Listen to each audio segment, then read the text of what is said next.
Eu acho que como você trabalha muito dentro da comunicação, você está falando muito alto. E às vezes eu não observava. Aí eu ficava imaginando, será que eu estou com algum problema? Ou será que é porque de estar dentro da comunicação, ouvindo muita música no rádio, tendo um comportamento muito, elétrico, será que é uma questão realmente que possa envolver a surdez? Ou não, é porque o volume da minha voz está muito alto? Tanto é que eu fiz questão de ir no fonoaudiólogo, de fazer os exames, para ter a certeza. E, na verdade, eu aumentava o volume, mas eu acho que era pela prática profissional do dia a dia. Mas nem todo mundo vive assim. Cerca de 10 milhões de brasileiros têm algum grau de surdez. E é importante a gente saber identificar, detectar, saber por que isso acontece. E é por isso que nós trouxemos para o nosso estúdio a Fernanda, para poder ela conversar com a gente. Tudo bem, Fernanda? Tudo bem, bom dia. Seja bem-vinda. Obrigada. Como é bom a gente já iniciar o ano logo cuidando daquelas pessoas, inclusive porque vai ter volta às aulas. A gente sabe que tem muitas crianças que podem estar sofrendo dentro da sala de aula, pensam que não sabem, que não estão aprendendo. A mãe sempre pensa que é só o lado psicológico e envolve tanta coisa. Às vezes pode ser uma vista, mas pode não ser uma vista, pode ser um problema de surdez. E é sobre esse assunto que nós vamos conversar agora, porque teve uma pesquisa aí, segundo uma pesquisa recente do IBGE, 5% da população brasileira apresenta alguma deficiência auditiva. São quase 10 milhões, presta atenção, de pessoas convivendo com esse problema. É isso mesmo? É isso mesmo. E a grande maioria não é uma surdez que a gente diz que é surdez profunda, porque uma surdez profunda a gente identifica logo, né? A criança que não começa a falar, que não se atenta à voz da mãe. Então, assim, quando a criança realmente é surda, realmente não ouve nada, é muito mais fácil da gente identificar.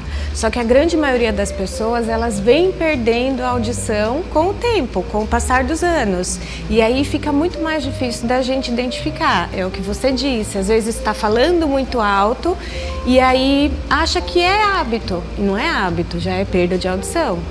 Então, realmente é uma parcela da população muito grande. Bom, então como é que a gente pode detectar esses sinais e como a gente já pode ficar logo atento? Por exemplo, vamos falar das mães que têm seu primeiro filhinho e que às vezes ela diz assim, poxa, meu filho tem 2 anos, não fala. Então, eu acho que assim, o primeiro sinal que às vezes a mãe vai enxergar é esse, olha, já está com 2 anos e ainda não fala.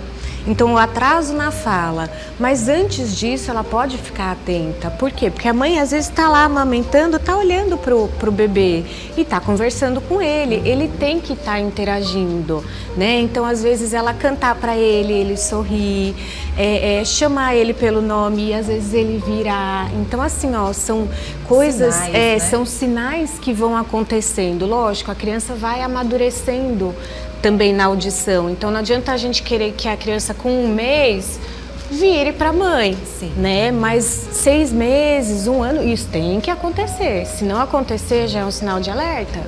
Então, nos primeiros meses já tem que estar observando esse lado da criança, se ela vai ficar atenta. E aí, até os 2 anos, você percebe que essa criança com 2 anos, que ela não fala direito, é algo também para se observar? Depois, assim, até os 2 anos a gente tem como, vamos esperar, né? Vamos ver como é que vai ser, mas depois dos 2 anos não tem o que esperar, tem que procurar o otorrino, tem que procurar a fono, porque a criança, depois dos 2 anos que não fala, pode ser falta de estimulação? Pode, às vezes a criança não interage com outras crianças da mesma idade, aí pronto, entrou na escola, ok, deslanchou a falar. Mas se isso não acontecer, tem que procurar ajuda. Fernanda, nos últimos tempos a gente tem falado bastante sobre a questão psicológica das pessoas, sobre o problema de saúde mental que tem sido agravada nos últimos tempos. Mas parece que as pessoas só ficaram neste foco e não fugiram um pouco dele, para se analisar outros pontos.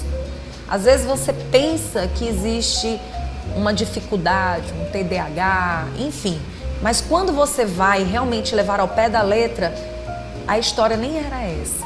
Isso pode acontecer? E muito. Às vezes o que acontece?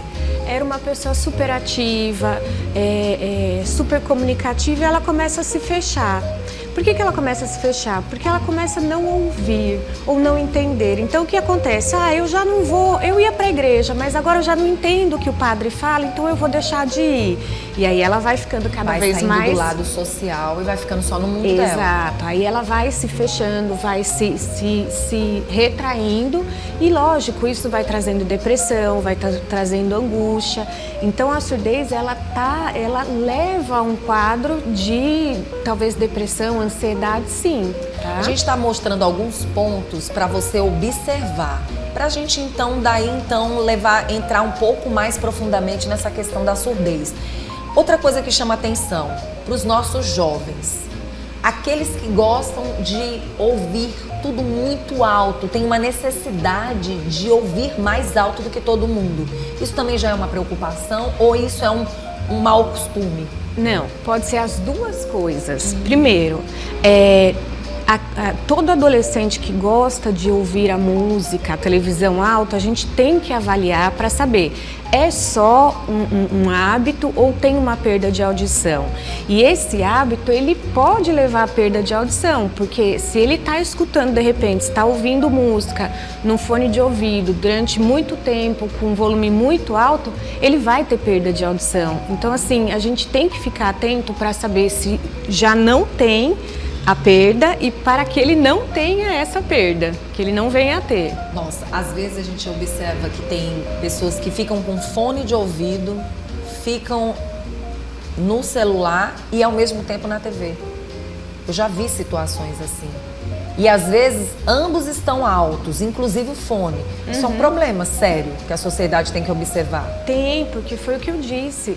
Quanto mais tempo a pessoa fica exposta ao barulho alto, seja ele música, fala, ruído, isso vai levar a uma perda de audição. Tá? Então, uma vez na vida, tudo bem. Mas a pessoa que faz isso, ela faz isso sempre. E faz isso por várias horas. E aí causa realmente perda de audição. Quais são os tipos de, digamos que não sei se a palavra certa é essa, de doenças ou situações que podem acometer a surdez de um ouvido? A criança que não nasce surda, né? Então, assim, a surdez adquirida pode ser por barulho, né? Então, como eu disse, a exposição excessiva, prolongada ao ruído, ela traz perda de audição. A gente tem muitos medicamentos que a gente diz que são ototóxicos. Então, por exemplo, a maioria dos remédios de coração, pressão, eles têm como efeito colateral atingir as células do ouvido. Então, tem pessoas que vão precisar tomar o remédio para o resto da vida, porque não vai infartar, mas pode vir a ter perda de audição. Nossa. Né? Então, assim, a ototoxicidade, ela existe. Tem as perdas por, às vezes, perfuração da membrana timpânica. Então, aquelas pessoas que ficam enfiando tudo dentro do ouvido, é a tampinha de caneta, é o lápis. Pronto, deu uma perfuração na membrana. Se a membrana não for bem cicatrizada, vai ficar com perda de audição. Existe algum tipo de alergia que também pode atrapalhar e muitas vezes não é a surdez, é excesso, por exemplo, de cera. De cera seca. Então, a cera, ela tá no ouvido para proteger o ouvido. Sim. E aí o que acontece? Quando a gente tem excesso, tem pessoas que produzem muita cera, tá? E aí fica naquele negócio, eu produzo muita cera, então eu vou tirar com o cotonete. Sim. Aí vai lá, coloca o cotonete. O que o corpo vai fazer? Vai produzir mais cera. E aí a pessoa vai lá e tira de novo. Então, pensa assim, que tira, às vezes nem tira. É isso que eu ia falar. Uma parte ela até tira, a outra ela empurra lá pro fundinho. Sim. E nesse tirar, empurrar, vai formando uma rolha de cera mesmo. E aí essa rolha de cera, assim, pode dar uma perda de audição que é passageira. Não é uma perda muito grande, tá? Mas a pessoa sente, ela fala, não estou escutando direito desse ouvido. E aí vai pro otorrino, o otorrino vai tirar essa cera. Às vezes precisa pingar a medicação e tudo mais, mas tirou a cera, pronto, problema é resolvido. Essa é uma surdez que é passageira. Pronto. Quais são os exames que a gente deve procurar fazer? Seja para crianças, adultos, existe alguma diferença para esse check-up? Existe. Nas crianças, todo mundo deve, pelo menos uma vez na vida, fazer uma audiometria, que é o exame de audição. Sim. Tá? Na criança, esse exame é diferente. Então, as crianças que são muito pequenininhas, a gente vai usar instrumentos. Aí, a criança que já é um pouquinho maior, a gente consegue fazer alguma coisa lúdica. Então, vai escutar o passarinho piando e vai dar comidinha para ele. E nos adultos, não, audiometria normal. Vai ouvir um apitinho, toda vez que ouvir tem que levantar a mão. Estes são exames que dependem da resposta do paciente. A gente diz que são exames subjetivos. Quando a criança, quando a pessoa não consegue fazer esses exames, seja porque não compreende, por N motivos, aí a gente tem os testes objetivos, que aí sim, pode fazer com a criança sedada, que aí vai te fornecer dados para saber se a criança está ouvindo ou não. Então a gente tem o Bera, tem o P300, a gente tem algumas outras alternativas que não precisem da resposta do paciente. Muito bom. E a questão de você fazer esse exame, você faz esse exame, aí nunca mais fez. Tem a ver também as épocas, por exemplo, na infância eu fiz, na adolescência eu fiz, mas nunca mais fiz. É o tipo do exame que você tem que fazer de quanto em quanto tempo? A audiometria, ela tem validade de 1 ano. Tá? Então, hoje, a cada ano, o ideal é que se faça audiometria. Por quê? Porque de um ano para o outro, você pode ter perda. Então, você pode ter tido uma perfuração no tímpano, pode ter se exposto a um ruído. Então, a gente tem que avaliar ano a ano. Esse é o ideal, principalmente as crianças em época escolar. Justamente pelo que você disse. A criança não está evoluindo na escola, está com dificuldade escolar. Pode ser surdez? Pode. Então, a gente tem que avaliar. E o que chama, Fernanda, a atenção da gente é que as práticas também, os usos, as próprias redes sociais, a gente tem percebido que é algo que cresceu muito nos últimos anos, principalmente para essa nossa geraçãozinha, né? Essa geração dos nossos filhos, nossos netos, são crianças que têm um costume que a gente não tinha no passado. E assim, o uso do fone, ele é super prejudicial. E o que a gente vê é isso, às vezes a gente vê, logo no início da infância, a mãe bota lá a criança para assistir desenho no último volume, que é para chamar a atenção da criança.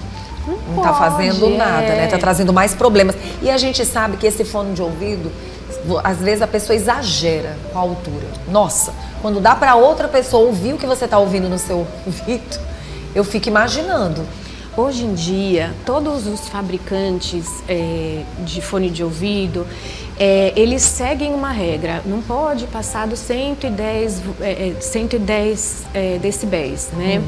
E aí, assim, tudo bem, esse é um fone de ouvido que você comprou, que é legalizado, mas e aqueles que a gente compra no paralelo, que compra no camelô, aqueles que vêm, sabe-se lá Deus da onde, eles não têm esse parâmetro. E aí o que acontece? Quanto mais alto o volume, mais rápido a gente pode ocorrer a perda. Então tem que ver isso também. Às vezes o tipo de fone de ouvido ele influencia muito. Então aqueles abafadores, eles são melhores do que aqueles de inserção. Né? Então, e isso vem acontecendo sempre.